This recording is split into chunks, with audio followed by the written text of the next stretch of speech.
You're listening to the DC Comics Chronicles, where we cover every adventure from the streets of Gotham to the skies of Metropolis and into the depths of Atlantis. With your hosts, Adam and the Emerald Enthusiast. Welcome to another episode of the DC Comics Chronicles. As always, I'm your host, Adam. And with me, as always, is my co-host, the Emerald Enthusiast, Donnie. Donnie, how's it going? Hey, what's up, Flash fans? It's the man whose ring runs on fanboy energy, the podcasting machine, the big nerd in green. It's the Emerald Enthusiast, and we're back to cover the new season of The Flash. Indeed. The Flash season, in terms of scheduling, has been a little weird because we got some of it in the back half of the start of it in the back half of 2021. Correct. And now we've resumed it as of 3 weeks ago? In 2022. Yeah. So again, scheduling is a little bit upended because of the pandemic and stoppages in starting and filming and things of that nature. This was the first, what they termed a crossover event that actually only happened on one of the series. They had numerous characters from the other shows, but they only did the filming on the Flash set. Yeah, so, and it was one character at a time. Right, so they were very careful. 5 episodes and one character from other shows at a time. Or, well, in some cases 2, but no more than, it wasn't the big gargantuan, 45 additional cast members coming in and. Right, they had quite a few, but and for various reasons they wanted to have Melissa Benoist on, but she was busy with Supergirl. I heard at one point they were going to have Tyler Hoechlin on. Obviously that didn't happen, so there was more planned, but again, they have to roll with the punches when it comes to the COVID scenario. Yeah, they gotta follow protocols and things of that that ilk. So but so it's been a little bit weird scheduling wise. But it seems to be back in full swing. So now's a good time to start covering it. So Donnie, where do you want to start off with the Flash? Actually, before we start, since this is DC TV related, CW specifically, I should mention there's been big casting in the DC CW universe, because as we know, there is a pilot that is filming or will start filming shortly, which is Gotham Knights. Now they've cast a bunch of the regulars. A lot of these people have been in other things, but I personally haven't heard of them, so I can't really comment on are they good actors or have I seen them in anything. But there's one guy that they cast that is playing a big name character that I wasn't expecting to show up in this show, but we now have it. So Misha Collins from Supernatural, who played the angel Castiel, is now. I don't know if you're familiar with the actor or the show, Donnie. That I would have to see. The name sounds familiar, but I'm not putting a name with the face right now. If you see him, you'll know. Remember. Okay, here I'll give you the description. He was the angel that always wore the trench coat. Okay, on Supernatural. Okay, I've only seen very small bits and pieces of Supernatural. So anyway, that guy.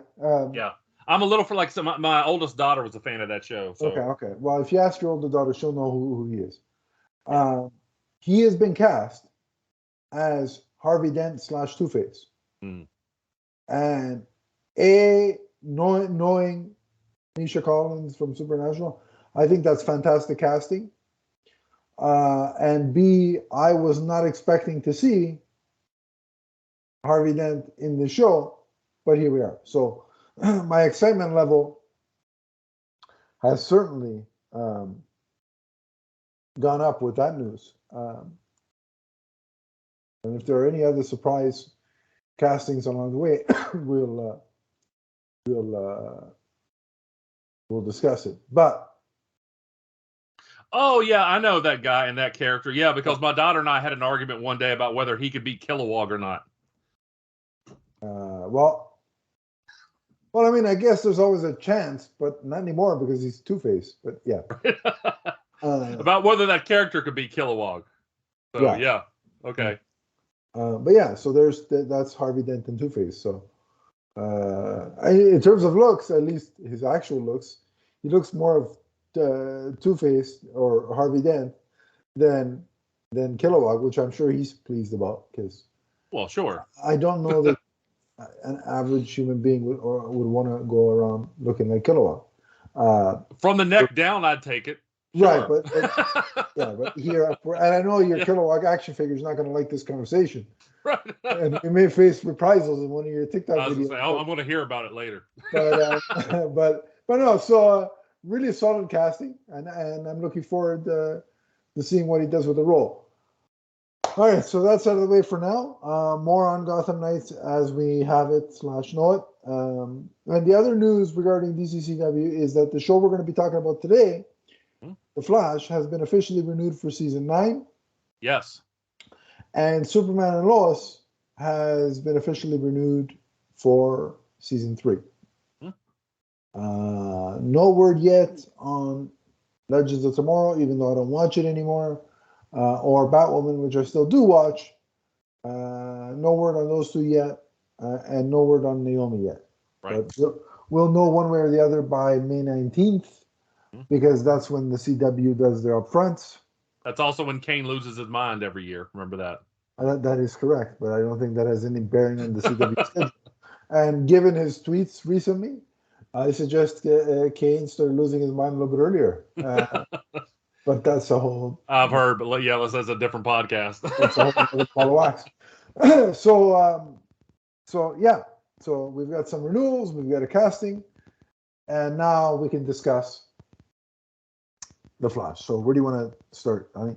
Let's just give a real quick summary here of Armageddon, because that was the first 5 episodes of the season. What happened at the end of last year was that Despero arrived, prophesying that Barry was going to lose his mind and subsequently control of himself, which was going to kick off Armageddon, that Barry was going to become a villain and that this was going to lead to Armageddon. What we find out in the course of these 5 episodes was that it was actually Fawn who ran back to 2013, so he was struck by the lightning. Eventually, Barry gets help from the other Arrowverse heroes. They set the timeline right, but Despero is still concerned that Armageddon is possible. So maybe we see Despero in future episodes. Yeah. Overall, I really like the crossover or the special guest appearance episodes, right. As I'm going to accurately describe them. I actually like what they did with Despero. Given the show's budget and everything they have to work with, I thought he looked quite solid when he transformed. When he wasn't transformed into his alien form, he kind of looked like Seamus. Right. But that's nothing the actor can do about that. That's what he looks like. No offense to Seamus. But overall, I really liked it. I specifically liked the introduction to this version of Batwoman to some of the other characters. I thought that was an important moment. It was a nice swan song for Chris Williams as Black Lightning, and the reason I say swan song is he didn't die or anything, but he's been cast as a co-lead of another show, so I doubt we'll be seeing him as Black Lightning again. So that's why I say swan song. And the coolest cameo for me was the first one, which was Brandon Routh back as the Atom. I'd rather him back as Superman, but I digress. However, he did have a Superman moment where he was running because there was a robbery or some sort of crime in progress, and he was running to change into the Atom armor, and of course he did the classic Superman shirt rip, and I'm like, damn it, I want it. All that did was make me want him back as Superman even more. Damn you, CW, you're playing with my emotions. Emotional damage. Right. And I was really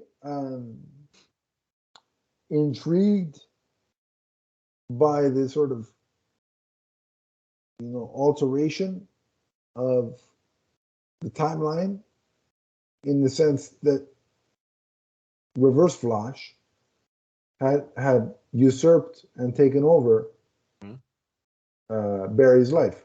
Yes. Which is a key kind of desire of the Reverse Flash in comic lore, right? So I like that. Yes. Yeah. I like that aspect of it. Those are some of the things I liked. What about you, Donnie? As far as the crossover? Yeah. Yeah, Despero is a villain that we've seen oppose the Green Lanterns before. Obviously, I like that character. I thought the actor, I believe his name is Tony Curran. Wait a minute. 10 minutes and 30 seconds before you mention Green Lantern. Go ahead. Well, technically, I mentioned Kilowog, so... Oh, well, yeah, okay. Wasn't even that long. But said specifically, you said the word Green Lantern. So. Right. But that actor was in Blade 2, and I've always liked him.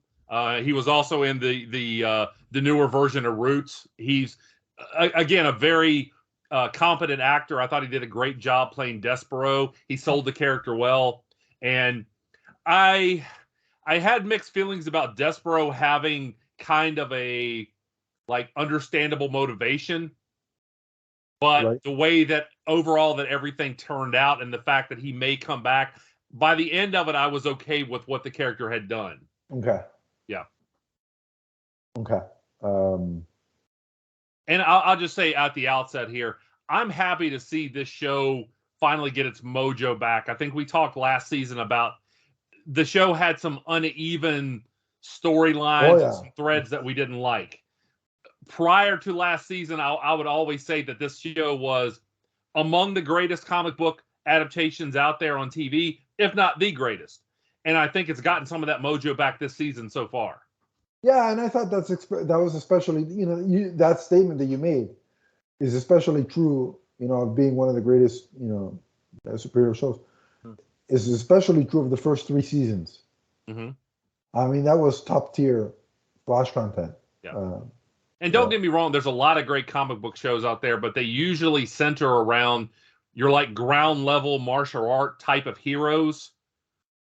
And that don't require the concepts that this show has tackled. Yeah. And so that's what sets this show apart, is that it really went into areas that I didn't think could be done on TV. And it's really affected shows like Superman and Lois in a positive way. Right. Sure. Yeah. Sure. So yeah, overall, the 5-part event was a solid start to the season, and it really brought me back. And I'm like, all right, the show's refound itself again, and I'm on board. Mm-hmm. I was one mystery that they kept teasing was, what happened to Joel, mm-hmm. and they made it seem like he was going to be dead, but I'm glad he's not, because I like Jesse L. Martin in that role. Well, and I've said on this podcast before too, or the Flash of Two Mics, maybe it was, but Jesse L. Martin, and no disrespect to Grant Gustin or anyone else on the show, but I think stands out as I'm going to say he stands out as the best actor on the show, the best performer on the show. He's been around a long time. He has a huge body of work. So it stands to reason that, he's someone who stands out as whatever scene he's in, he steals the show. No disrespect to anybody else, but Jesse L. Martin is just that good. Oh yeah. He's a veteran actor. Yeah. He's been in the game for a long time, and he just, his performances are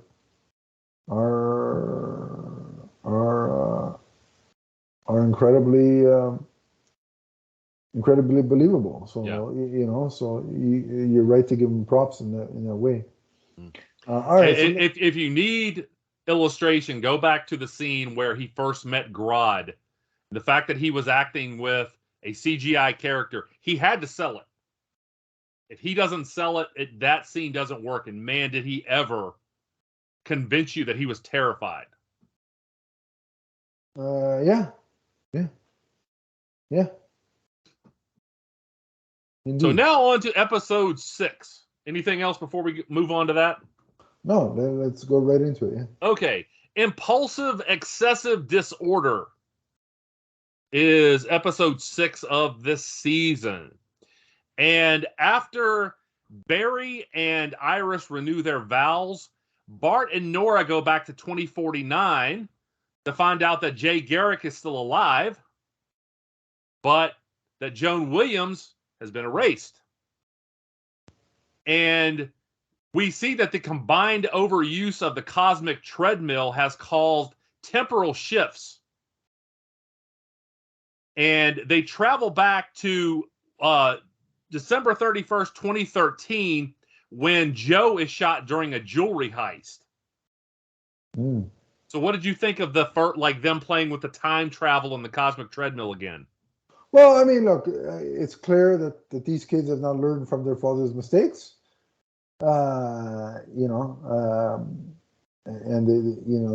how many times has that treadmill been used to be damaged in that way? So that's interesting, is that they seemingly make the mistakes that their father, is making, in the sense that they keep trying to go back and correct things. But I'm glad that they did, because whatever they did caused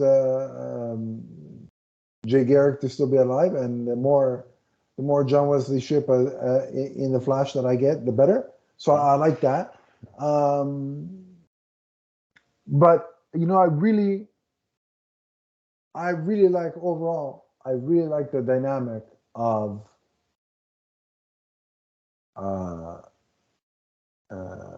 Nora and Bart. Right? Yeah, no, sorry. Yeah. Bart. Yeah, Nora. Yeah, Nora and Bart. Yeah.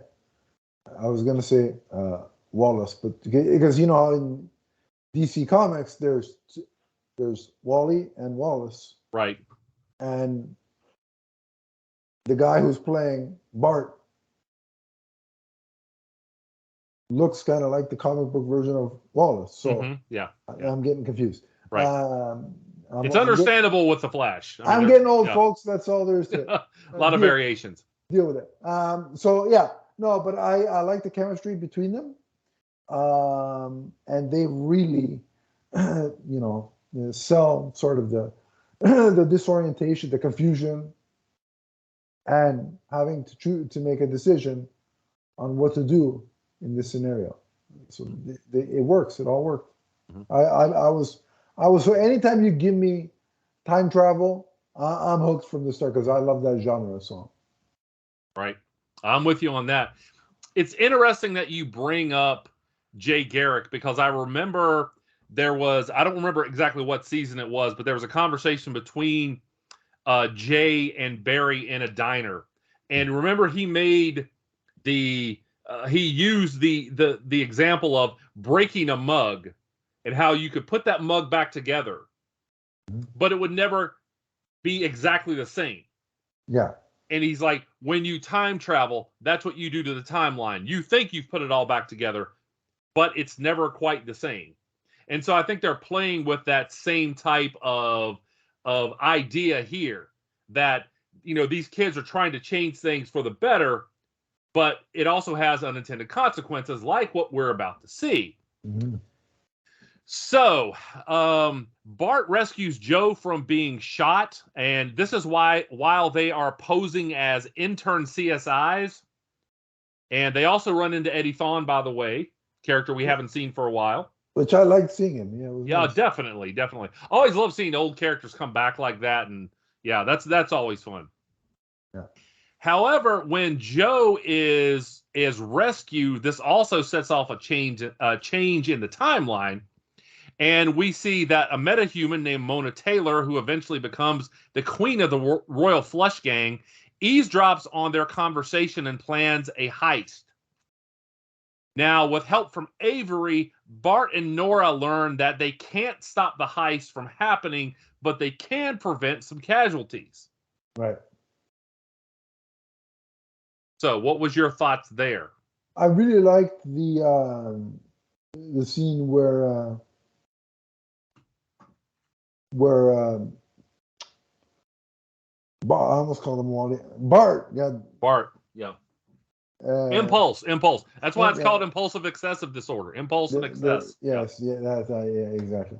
That when he stops Joe from getting shot, Mm-hmm. like I love the way they did the slow mo and Oh yeah. I love how on these shows slow mo equals super speed. It's like the ultimate contrasting ideologies, coming together. But I enjoyed that scene, and then the consequences again. See, I love how this show or this episode specifically highlighted consequences. The consequence of that action of the bullet hitting where it did, and then as you mentioned, the Queen of the Royal Flush Gang, kind of tracking their movements and and realizing something is amiss here. Also, I liked that showing or alluding to the Queen, the Royal Flush Gang, because I like that group, and I'm recalled. It made me recall all the episodes they appeared in Justice League the animated series and Batman Beyond. So I liked seeing them there and nods and references and things like that. So that was cool. Yeah, I was happy to see them back. That's just a cool group of characters. They're not A-listers, but you can have a lot of fun with them. Sure, yeah. So Bart evacuates the building. He's injured in the process by Queen. Nora is able to remove all the bombs in time. She had a big moment where she wasn't sure she could do it, but she did. So Bart kisses Avery, then returns to 2049 with Nora, where Jay and Joan are now both alive. So it seems like all is well. However, in the present, Team Flash, as they leave for brunch, we see Iris's hairbrush just kind of dissipate into green light. So we see that even when everything seems like it is all put back together and it's perfect, little unintended changes happen. So my question is, which Green Lantern stole Iris's hairbrush? When I see green light, that's all I ever think about. So I'm betting it's Guy Gardner, but that's just me. Of all the lanterns, he would probably have a hair fetish because he's got a weird hairstyle. So I digress. Anyway, I like the ending. The future ending where everything seems, all good and well, but in the present, clearly with that brush disappearing, it's not. And so I want to see how that's going to play out over the course of the season. But before we sort of move to the next episode, I have to say two things. I would absolutely watch if they ever did a spin-off of Nora and XS set in the future. I'd absolutely watch it. Number one. Well, isn't that being bandied about right now? I don't know if it's confirmed, but I've heard that there's a. These are the rumors. The rumors are that was I'm down for that. Yeah. Sort of a test. Yeah. And so I'd watch the heck out of that. And I just want to say that the actress that plays Nora, Jessica, what was her name? Parker? I'm forgetting. I'll shoot. Anyway, go ahead and I will look that up for you. Yeah, well, I need to know the name before. Right. Yeah, because there's two things I want to mention about the actress that plays Nora. Jessica Parker Kennedy. There we go. Yeah. Jessica Parker Kennedy, for those who don't remember, is a small villain, as some crazy person used to yell in my ear all the time. She played, I can't remember who she played, but she was in Smallville. And she's also, in case I haven't mentioned it before, ready for this, Donnie? You know where I'm going. I know exactly where you're going. Oh, wait a second. I got to prepare it like The Rock removing his elbow pad. I got to lift my sleeves. Ladies and gentlemen, she's on the list. And it's funny that we just talked about her recently, that she's actually older than the actress who plays her mother. And listen, infer what you will from this, and take it to places that I won't because it's a PG show, but both Iris and her daughter are on the list. Exactly. Yeah, she's 37, whereas Candace Patton is 33. So yeah, so they're both in my age range. I got a shot. There you go. I'd also like to say that, after I have spicy chicken and coffee, I could be on the Royal Flush Gang. Not because I have metahuman powers, but anyway. So, different Now, type of which royal visual do you prefer? The one I gave you or the one Donnie gave you? Chances are you're going with mine. Hey, come on. That's dad joke humor at its finest right there. I'm just Anyway. saying, there's two visuals that we gave the audience, and I bet you they're rolling with mine. Anyway. That's right, somewhere there's going to be like a 15-year-old kid who's just cracking up at what I just said. Anyway, so. Sure. All right, we go on to episode 7, Lockdown. So we Which see most of that the world's been in for 2 years. Well, I was going to say, Yeah. I mean, if there's a fitting title for an episode for the entire world right now, it's that. So it's understandable. So we see the Flash drop off, the Flash being Barry at this point. We see that Flash drops off criminals, and wait, was it the Flash or was it? No, it was the Flash. Anyway, so it was the Flash. He drops off criminals, and we see that Kramer doesn't like the fact that he drops them off without any further information. No context, just here are the bad guys, and now take care of them. Because she thinks that is kind of that's a procedural problem. Right. When they don't know exactly what happens. And that makes sense. That makes sense. You got to follow the paperwork. And, well, what are we bringing him in for? Well, I don't know. The Flash just dropped him off. Right.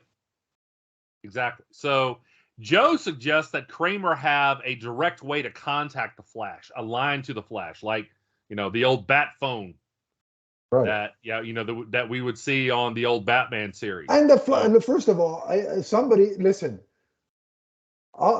out there, make a prop replica of that so I can spend money on it and buy it.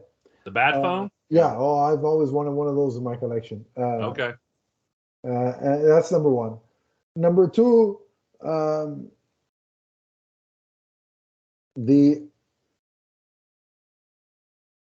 you should have a communication device for the Flash. Mm-hmm. Like somebody should have a way to contact him. Right. So it makes sense. It makes more sense for me, from my perspective, that it would be Joe. Right, sure, but he's... The problem is, I mean, how would they, they would have to explain exactly why Joe has it instead of Kramer, but... But Joe would also already have contact because he's got Barry's cell phone number. Right. But she doesn't know that. He could actually talk to her, the Flash in front of her and the other officers if he had that kind of contact. Sure, but, true. Yeah. So that night we see Goldface returns to the show, leads a gas attack on CCPD in search of these previously seen bullets that can remove metahuman powers. Which I like the fact that they went back and revisited that. Yeah, sure. Yeah. And so all of the officers, including Barry, they're all captured within CCPD, and they use meta dampening cuffs. So Kramer can't use her abilities, and Barry can't use his abilities.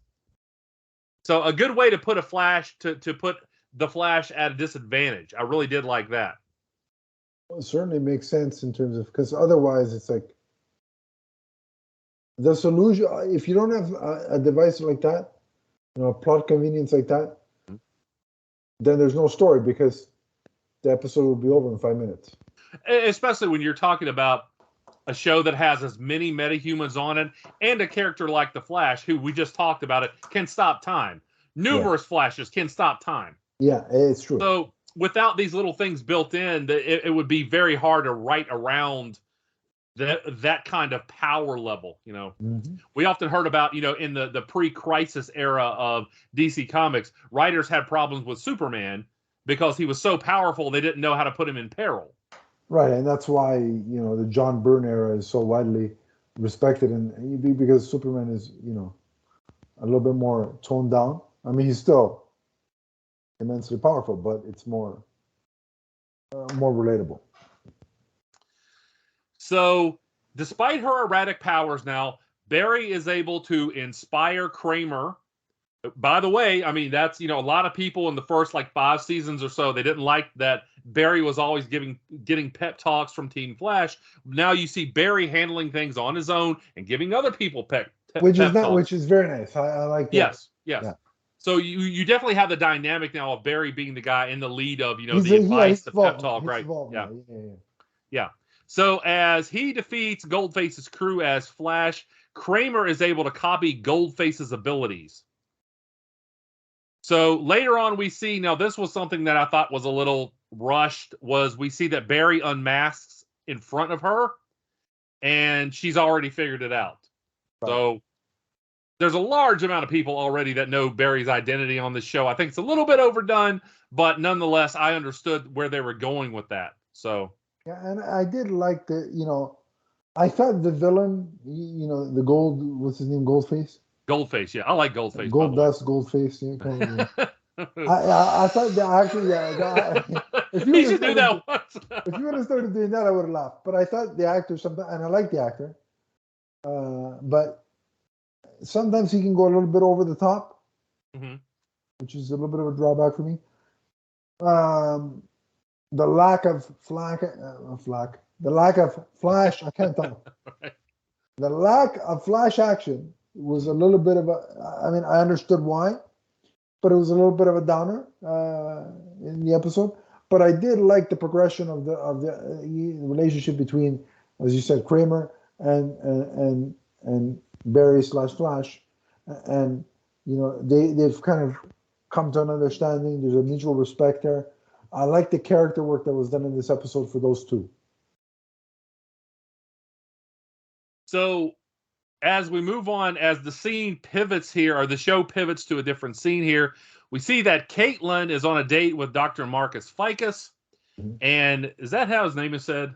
Am I remembering that correctly? Anyway, they're interrupted by Frost and Mark. And Caitlin, she expresses, her distrust of Mark still at this point.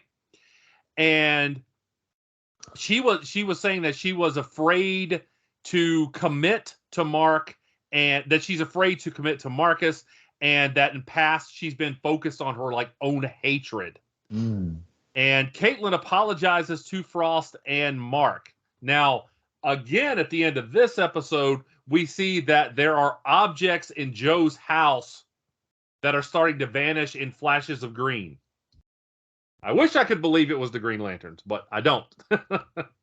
Yeah, probably not. Though I will say a funny story. My mom was watching the episode,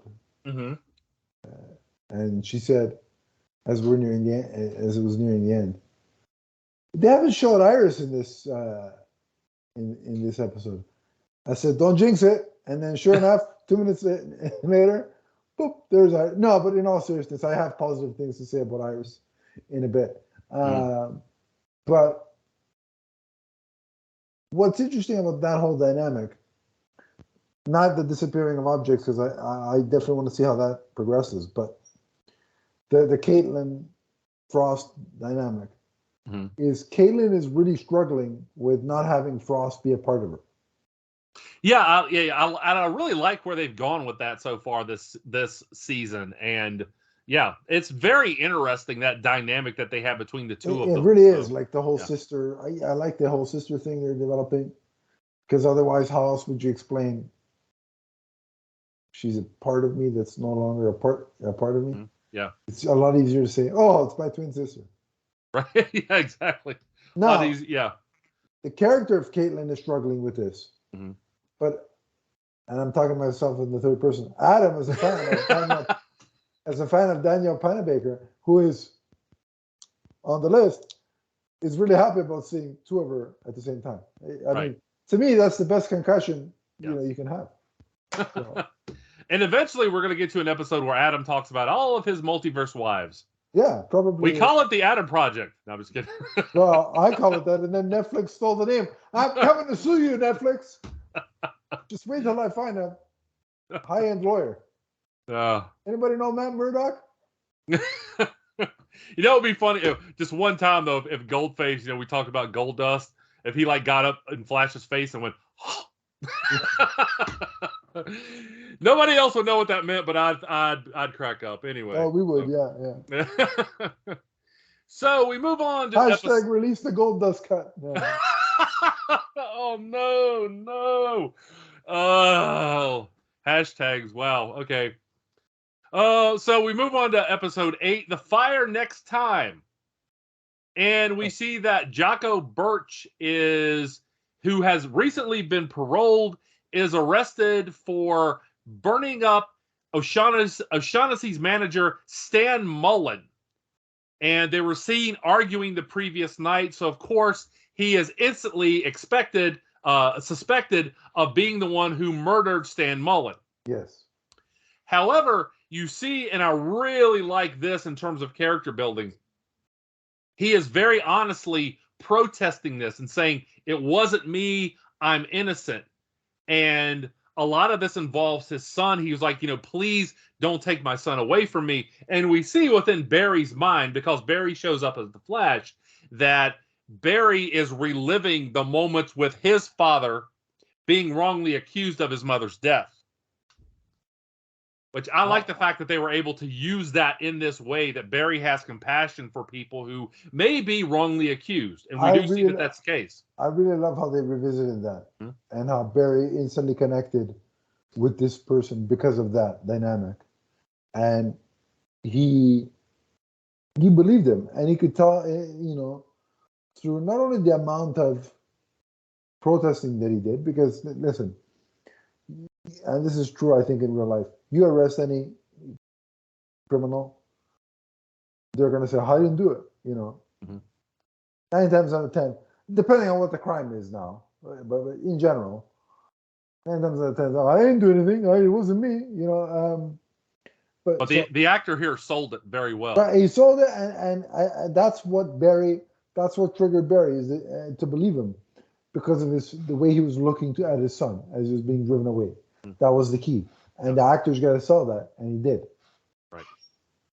So we see that the evidence is actually circumstantial.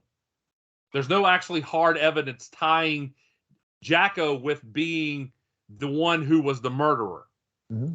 So Barry starts to doubt the fact that he's the one who actually did it. So Flash and Frost find a bartender named Donna Winters, and she has likewise been incinerated.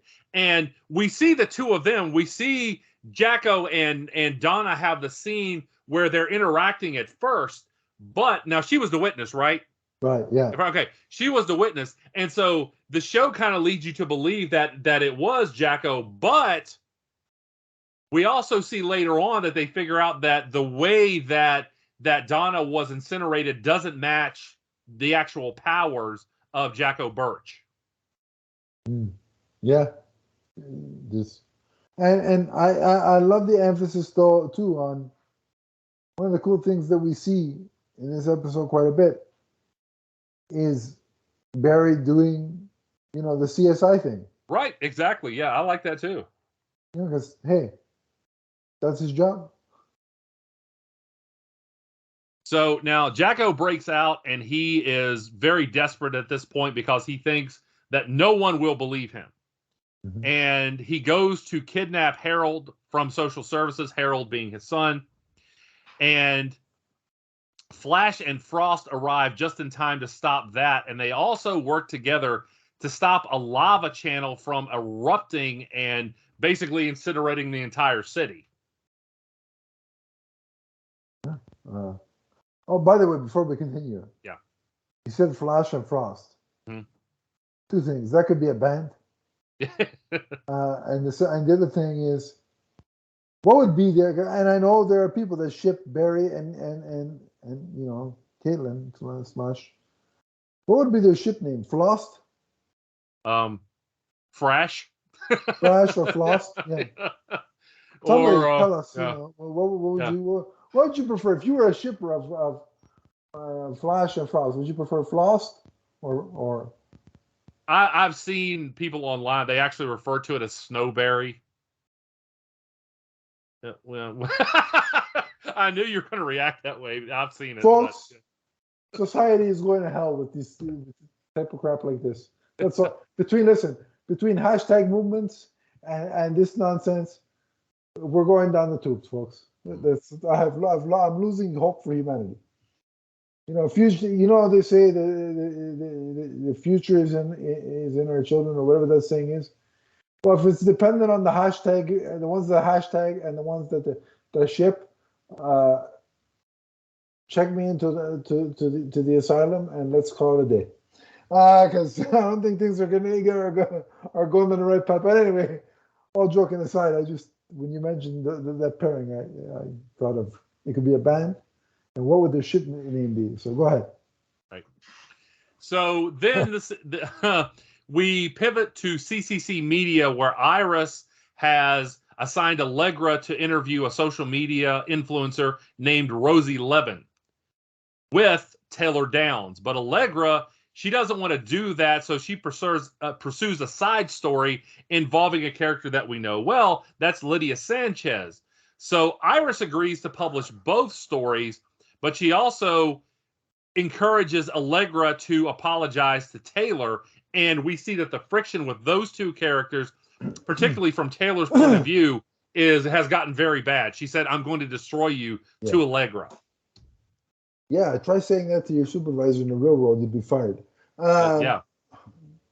But I want to say, and people are going to fall out of their chair, and I'm glad you're sitting down just in case, Donnie, but I'm really liking Iris this season and Candace Patton's performance. You know why? Because they're finally making her a preeminent reporter / editor, which is what she is in the comics. Not a scientist, not a team leader of Team Flash, but a reporter and a damn good one. And they're finally showing it off. Like she played the boss really well. I'm not talking about Sasha Banks, although, listen, why did I forget her name now? Candace Patton and Sasha Banks. Both. This pen is getting a workout today on the list. Don't think I haven't toyed with getting that Sasha Banks hot toy from The Mandalorian. It's too expensive, but I've thought about it. Anyway. Yeah. I really like the fact that she showed up on The Mandalorian, but anyway. Yeah, anyway, that's the part.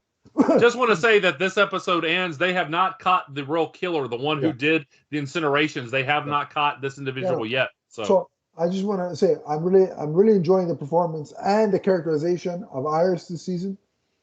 And in terms of not catching the killer, and going back to the time travel shenanigans, shaking these things up,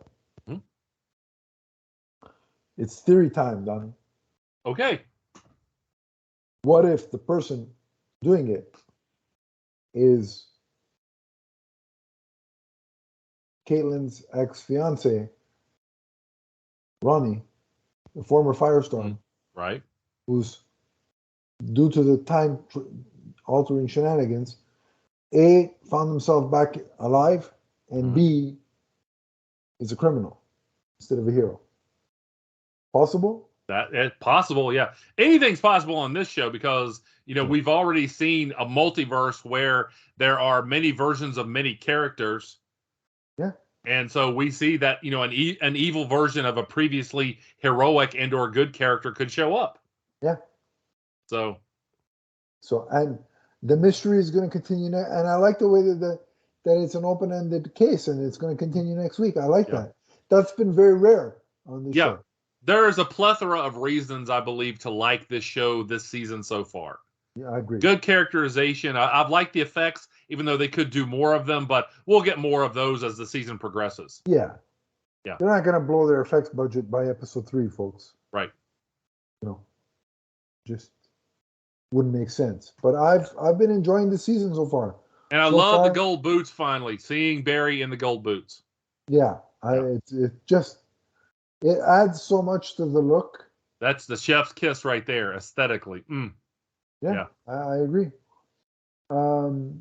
So yeah, I'm gonna call it. What are we? 9 episodes in? Total of 8. To 8. Yes. As of right now, the Flash has turned the corner. And I would agree. Yeah. And is back. They're being really strong. You might say the Flash regained his footing. You definitely could say that. So, how do you want to rate this overall? Overall or episode by episode? let's just do the first 3 episodes together. Okay.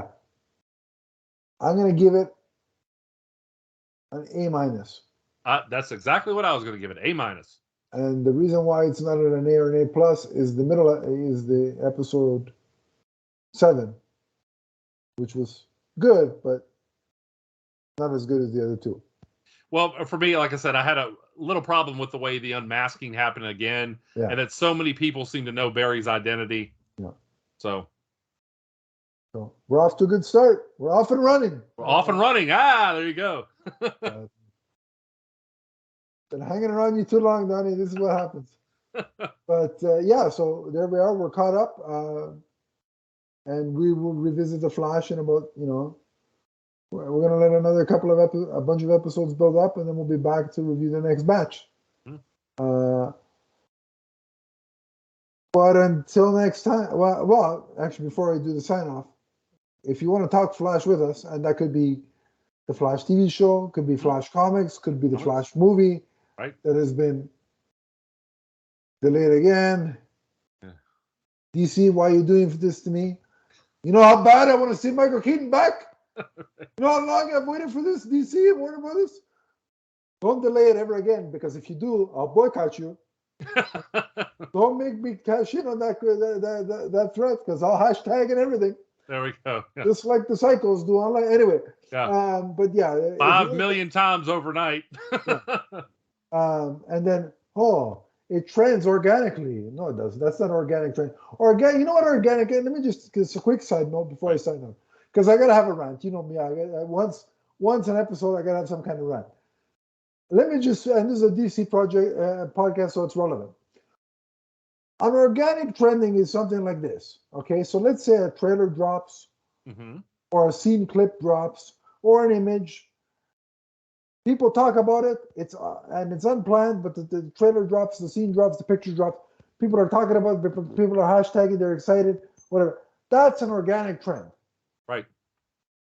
When you set a worldwide date, time, and it's the same cluster of people over and over and over again, hashtagging the same thing, that's not organic. That's planned. And the studio knows it's planned. That's not going to make them say, oh my God, look at the sporadic demand for whatever the hashtag may imply. That's not how it's done, folks. So learn the difference between an organic trend and a planned, forced trend.